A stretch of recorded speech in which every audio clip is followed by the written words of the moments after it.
experienced as little kids. Well, going to combat and coming back, you have to learn this new normal, and how is it that you function with these challenges within your life. You can make it, and you can have a very productive life, but it's learning to moderate it. You'll see a lot of folks have outbursts of anger. How is it that you find what those triggers are to elicit that severe outburst of anger? Because when you have that anger, it's almost like a crock pot that has a pressure cooker, where it gets to a certain level, and then you have the little valve on top that lets the pressure out. Well, in our lives, if we don't find what it is that's going to let that pressure out, that thing will blow. And that's why you see that extreme outburst of anger for some who have PTSD, is they've not found those avenues to bring out and release that pressure and make life a whole lot easier. Do anxiety and PTSD have any correlations? I would assume that they would. Anxiety definitely can be a real issue, because you never know when something's going to happen. Driving down the road, seeing a pop can on the side of the road, or seeing a bag of trash sitting on the side of the road. In Iraq, that's a bad deal. You know, pop cans were there, it's a good chance that pop can was going to explode. And so watch somebody who has been through that process, all of a sudden see a pop can on the side of the road, watch their face. All of a sudden you're running through, okay, do I stop? Do I back up? Do I go around? Do I accelerate? And that becomes a real challenge emotionally and physically and relationally if you have other people in the car, because what do you do? And that could be a trigger towards PTSD very easily. All of a sudden, some individuals have flashbacks. They go back to an instance within the traumatic event, and they are instantly reliving everything that happened in that event. And they're not fully aware. In fact, I talked to a gentleman this last week who had stated a situation had happened, and he had literally got out of his truck and he was ready for action. The only thing that stopped him from doing something he shouldn't have done is he looked over and he seen his two nieces sitting on a bench. And all of a sudden it clicked, he is not in combat. But he said he does not remember getting out of his truck, going around his truck, his wife is yelling at him, never heard her. So those type of events do happen. How many types of therapy are there for soldiers or veterans? How many different types of therapy? About as many different types as there is on the civilian world. Everything from cognitive to behavioral health to, but one of the most recent ones they talk about is actually taking you back to the land in which you experienced the trauma, such as exposure therapy, taking them back to Vietnam and visiting the locations of where they were at in Vietnam. So to give you a number of that, it's a lot larger than I know. It's probably around 10. Probably around 10. There's a lot of different types. Cognitive, behavioral exposure, what's called EBT. It's like eye desensitization. I can't even say the word, it's hard to say, but there's a lot of different types of therapy. They all come from basically either behavioral or cognitive. Cognitive, how your brain works; behavioral, how you react to things. And then distinguishing between, you've got PTSD, TBI, which is traumatic brain injury. You ever heard of baby shaking syndrome? It's the exact same thing. Explosion happens, your brain rattles inside your skull, and a lot of short-term memory problems with that. And then you got moral injury, which is up to about age 18, we're developing a moral construct or worldview. We get into a situation, all of a sudden that is breached, and all of a sudden, how is it that life can be this way? Working through all those three different areas, and they all interlap. So if a person had PTSD, like there's a group of people who had PTSD, like 10 of them, how many of those guys would come seek you for help, or would you have to go out there to like get them to come with you so you can help them? Well, this is of course all anecdotal, so out of the 10 people, I would say 2 would seek out help. The rest would probably hide. We don't, part of it, we don't see that we need it. We have a pride issue. I'm strong enough. I was in combat. I have the ability to do a phenomenal amount of stuff. An 18-year-old is running combat operations, 18-year-old. And so we come back and think, I've got a problem. Now, I've just done a phenomenal amount that most people in the world don't get a chance to do, to manage. And now, no, I don't have a problem. And so they begin to have some issues. I thought, I can get over it. And they start drinking a little bit to help soothe it. And then I thought, well, I'll pop a little pill here to get over it. And we just don't see the connection, the dots, that we need to go talk to someone. And there's a stigma that if I go talk to someone will think I'm weird. And yet, that's exactly what it was designed for. You know, with me, we was talking, and my concern was I don't want to take, because I don't feel like I'm a severe case of anything, so I don't want to hinder somebody else who is by taking up their resources. And so he had to work through getting me to a point of saying, you really need to do some preventative. Preventative, okay, I can buy into. So working through that dynamic of seeking assistance. And what happens, you'll see a lot of divorce, a lot of poor relationships that come out of this because they don't seek the help. Oh, we don't want other people in our marriage, you know, meddling. Well, it's falling apart anyway. Little help may help. It will get worse if they don't seek help. Yeah. It will. It may not destroy their life, but it will get worse if they don't seek some kind of help. You may see Saving Private Ryan. Saving Private Ryan movie came out many years ago. And when that movie came out, we had more World War II vets do counseling than any other time in history.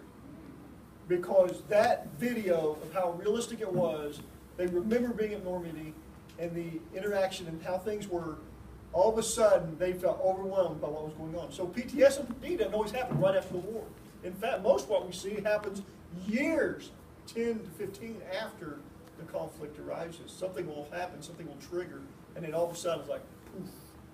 I'm seeing, what I've been reading here recently is those who get to empty nesting stage, where all the kids leave, they're getting to a point of retirement, and all of a sudden, now they're not busy working, not busy taking care of kids, and they have all this time to think, and all of a sudden now they've got issues arising because of this transition.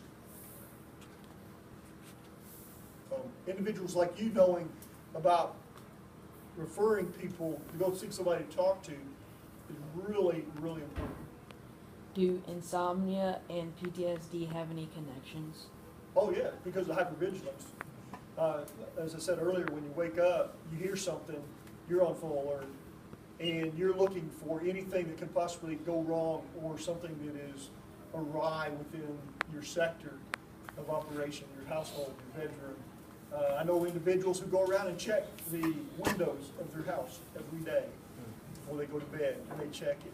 I know individuals who are up consistently throughout the night because this ability to only sleep in short segments because of the combat operations. You know, the Army says you only need 4 hours sleep at a time to function, and then say you have to have 4 consecutive. And so, have we operated in that type of scenario? Oh yes. There's some who, if you see Black Hawk Down, when they didn't get sleep for 36 hours, 40 hours, that's a true deal. That kind of stuff happens. And so your body gets used to functioning on very, very little sleep. And when that hinders relations too, because everybody else is going to bed, you're still up. You can't go to sleep. So what do? Drink a few beers to help slow the mind down so you can go to sleep. That doesn't help because you can rely on it. And so there is a viable connection there. Does PTSD just like affect veterans, or does it affect like police officers or like firemen? Very much so. I've got some friends in those sectors who see counselors on a consistent basis because of the traumas. Justin mentioned a few minutes ago, nobody's immune to the fact, sexual assault, child abuse, police officers who go into situations consistently, firefighters who have to carry out little children on fire and know that they have nothing they can do about it. It's very traumatic, so it can happen to anybody. Yeah, any human can. It's a response to trauma, Yes. a response to something bad. Your body has to react to that bad thing and how it reacts. I have a friend who has PTSD from overseas. There was an oil rig caught on fire and it killed some Kuwaitis, and a group of us had to help get the bodies out of the water. So none of us had a problem with that, but one guy. So PTSD, how you experience trauma and I experience it, could be very different. So that one guy out of the group experienced it horrifically and developed PTSD. So it can affect anybody. You just really don't know.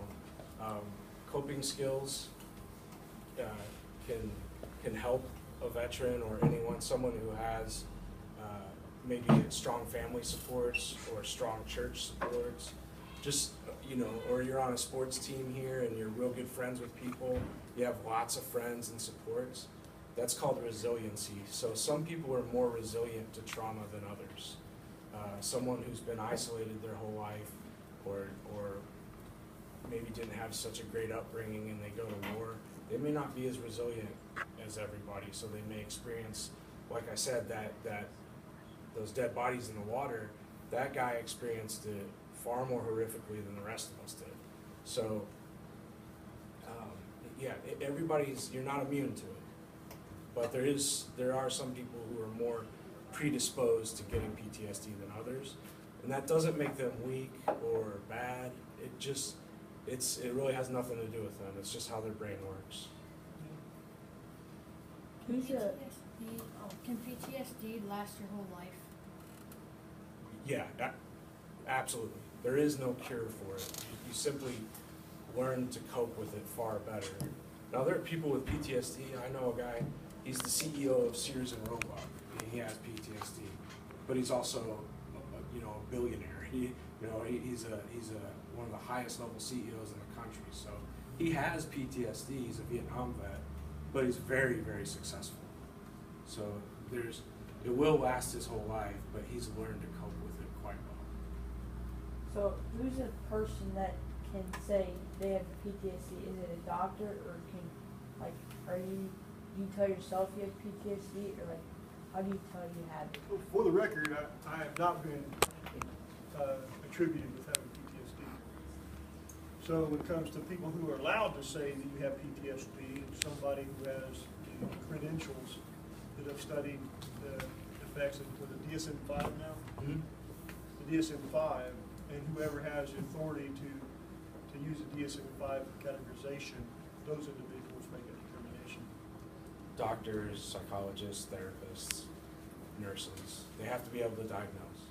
It's going to be a medical field person. Like we can't just diagnose ourselves. It'll be someone in the medical field.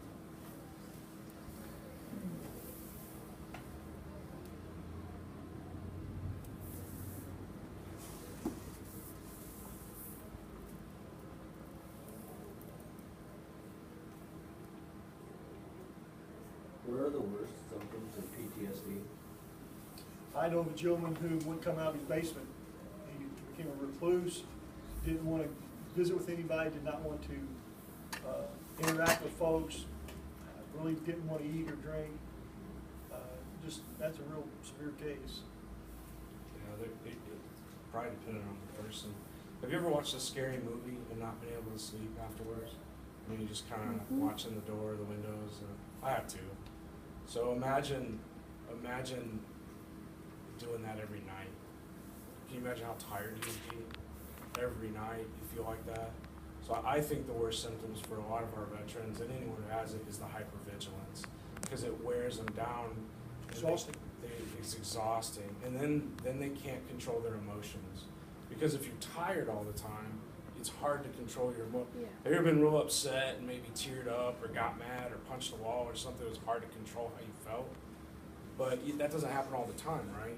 But for someone with severe PTSD, they feel like that all the time, or a lot of the time, not all the time, but a lot of the time. So it's very tiring, and it's hard for them. So my opinion is that it must be really hard for them to deal with that hypervigilance all the time. They must be exhausted all the time. So kind of our last question, what are the most basic physical side effects to PTSD? Like you've been saying about in the brain how you feel, like the fireworks and stuff, but what can be shown on the outside? Is there like sweating or something like that that's shown? Like you want to be able to look at someone and say, it's dependent on the person, but yeah, sweating maybe, their eyes, they have 1,000